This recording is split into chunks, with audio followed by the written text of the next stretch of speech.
네, 이번 삼각형 키우는 등 넓이는 108입니다. 이 삼각형의 두 도형을 가와 나의 넓이의 비가 7대 11이 됩니다. 이때 가와라고 했으니 가가 7이 될 때고 나가 11이 되겠죠. 이때 가의 넓이는 몇이냐 했습니다. 그럼 전체 넓이가 얼마가 된다?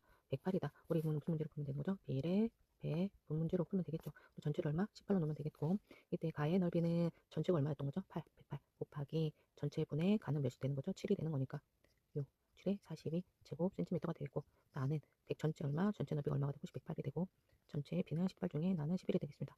이때 뒷다리에서 분마지를 한다네요. 66 제곱 센티미터. 그랬을 때 지금 물어본 거는 가의 넓이 물어봤습니다. 그럼 가의 넓이 42 제곱 센티미터가 되겠습니다.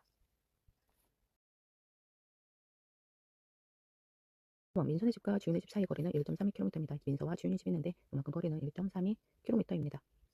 각자의 집에서 서로의 집을 향해 동시에 출발했다. 같이 움직이는 거죠. 같이 움직이니까 플러스가 되겠네요. 민서는 1분에 30m, 1분에 25m, 즉 속력이죠. 1분당 민서는 1분에 30m를 가고 그다음에 지훈이 1분에 얼마? 25m를 간다는 말이겠죠. 이때 지훈이가 만나는 곳은 여기서 만나는 건데 지금 물어본 건 민선의 집을 물어봤네요. 민선. 그러면 우리 속력은 지금 우리 보면 지금 1분 나왔고 미터 나왔으니까 우리 거리를 뭘로 고쳐줘야 되죠? 미터로 고쳐줘야 되죠. 1km는 1000m니까 1m가 되겠습니다. 1320m가 되는 거고 1분에 30m 속력이라고 했죠. 그럼 시간은 어떻게 되는 거죠? 속력분의 거리 했으니 속력은 전체 이 친구는 30m, 이 친구는 25m의 속력을 움직였어요. 그러면 30 플러스 25가 될 테고 1320에서 55분의 1320이 되니 약분이니까 약분은 24분이 되겠네요. 24분에 둘이 여기서 만난대요. 여기서 만난대요. 그러면 지금 물어본 거는 민선의 집에서 물어봤네요. 그죠? 민선의 집에서 물어봤으니까 민선의 거리, 민서 거리라고 했으니 거리는 어떻게 되는 거죠? 시간 곱하기 속력이니까 시간이 얼마? 24. 속력이 얼마? 민서의 속력은 30. 3, 42에서 720. 거리는 720m가 되겠습니다. 민서 720m. 만일에서 나중에 지훈이 거 물어보게 되면 24 곱하기 얼마 하면 되는 거죠? 25 하면 되는 거죠. 그것도 꼭 한번 풀어보 주시기 바랄게요.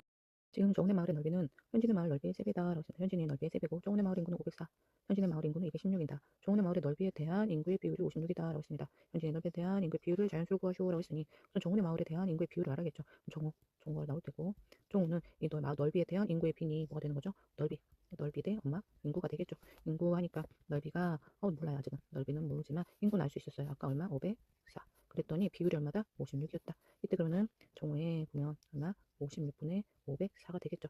약분하면 9가 되겠네요. 즉 정훈의 마을의 넓이는 얼마가 된다? 9km 제곱킬로미터가 되겠네요. 그죠? 이때 정훈의 마을의 넓이는 현지 마을 넓이의 3배라고 했으니 현지는 어떻게 되는 거죠? 9 나누기 3 하니까 3제곱킬로미터가 되겠네요. 그죠? 현진의 넓이. 그러면 현진의 넓이에 대한 인구의 비니까 현진은 넓이가 얼마였죠? 그쯤에 3.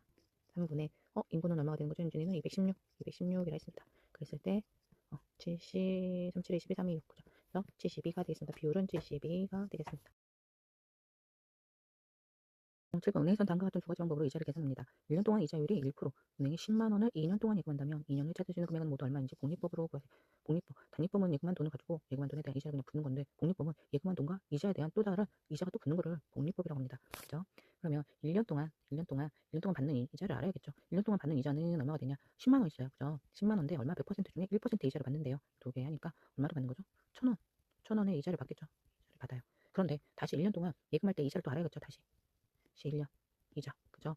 자, 그럼 복리라고 했으니까 10만 원 있었어요. 근데 이자가 1,000원이 붙었죠. 그러면 10만 1,000원을 갖고 그거에 대한 이자 1%의 이자를 알아야 되니까 도시니까 1,010원이 이자를 또 받네요. 그죠? 그럼 총 모두 이자는 얼마가 되는 거죠? 이자는 2년 이자는 1,000원에서 1,010원이 되니까 2,010원의 이자를 받아요.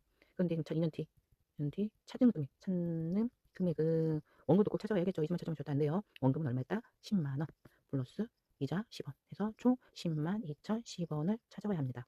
꼭 원금도 같이 찾아와 주시기 바랍니다. 10만 2,010원이 되겠습니다. 네. 진하기는 12%인 소금물 200g에 물 100g을 더 부었어요. 새로 만든 소나무물의 진하기는 몇 퍼센트냐 물어봤죠. 우리 그럼 진하기라는 거는 뭐죠? 소금물의 진하기는 농도를 말한다고 그랬죠. 농도. 이 농도라는 거는 소금물, 그죠? 소금물 분의 소금량, 그죠?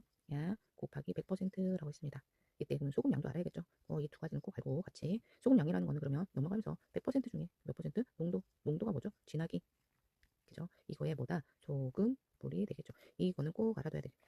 그때 이제 진하기가 12%라고 했으니 농도가 진하기래요. 즉 소금량이 되겠네요. 소금량은 먼저 알아야겠죠. 소금량은 100% 중에 몇 퍼센트? 12%래요. 이게 소금물이 얼마? 200g 있대요. 했더니 이가 되고 24g이 소금이 있겠네요. 그죠? 이 소금. 근데 이제 진하기를 알아야 되는데 우리 진하기 그게 뭐라고 그랬죠? 농도라고 했어요. 그죠? 근데 이 농도는 소금물 분해 소금량 곱하기 100이라고 했으니 우리 소금물이 아까 지금 처음에는 얼마 있었죠? 200g 있었잖아요. 근데 여기다 뭐를 넣었대요? 물을 100을 넣었대요.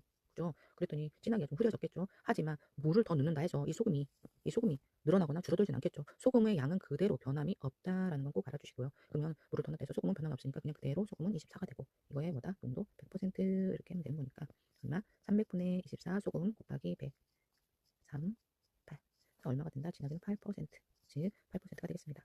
이때 소금의 양은 물을 더 집어넣는다 해서 소금의 양은 변화가 없다라는 거 꼭 알아주시기 바랍니다.